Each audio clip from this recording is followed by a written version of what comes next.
Dans 1 Pierre 1,5, nous voyons clairement que Dieu garde ceux qui ont foi en lui. À vous qui, par la puissance de Dieu, êtes gardés par la foi. Ce n'est pas nous qui devons lutter contre la tentation pour essayer de la vaincre. C'est la puissance de Dieu qui garde et qui nous aidera à la traverser. Et frères et sœurs en Christ, nous devons croire qu'il peut nous délivrer de cette tendance naturelle à pécher.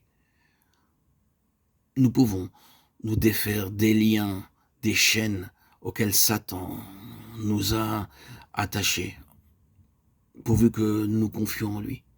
Même quand nous sommes assaillis soudainement par les tentations, quelque chose d'étonnant se produit. Tous les traits enflammés du malin se heurtent au bouclier de la foi et s'interposent entre nous et Satan pour que nous garantir des traits du malin. Au lieu de nous atteindre, il frappe sur le bouclier de la foi et rebondissent sur Satan lui-même.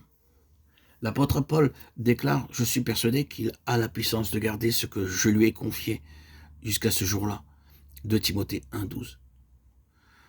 Notre Seigneur était capable de garder Paul, mais Paul a fait quelque chose qui a permis à Dieu de pouvoir le garder. Paul s'est donné lui-même à Dieu. Si vous croyez en lui, alors vous devez vous offrir vous-même à lui. Il ne peut garder que ce qui lui a été confié en dépôt. Beaucoup de gens passent à côté de la bénédiction de sa puissance qui garde parce qu'ils ne se sont jamais placés sous sa protection. Ils ne l'ont jamais dit, Seigneur, je me place sous ta main et je te donne ma vie afin que tu la gardes.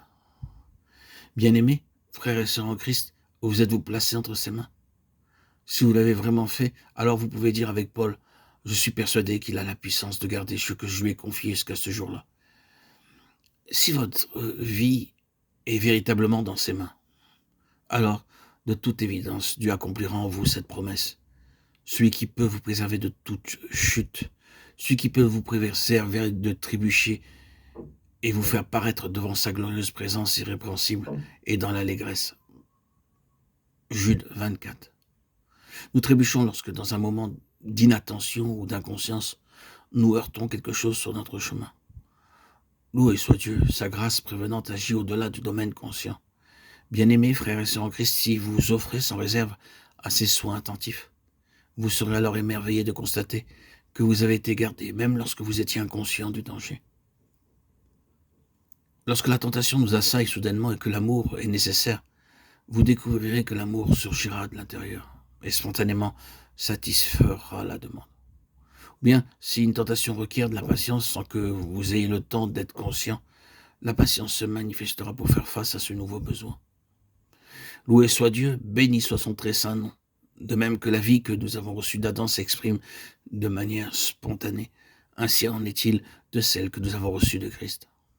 D'Adam, nous avons hérité d'un mauvais tempérament et nous pouvons nous mettre en colère sans le moindre effort de volonté.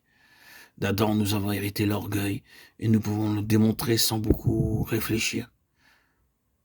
De la même manière, tous ceux qui ont reçu la vie de Christ et qui sont confiants en lui peuvent être doux sans s'efforcer de l'être et peuvent être humbles sans un effort de volonté. La même spontanéité qui caractérise la vie que nous avons reçue d'Adam caractérise aussi la vie que nous avons reçue de Christ.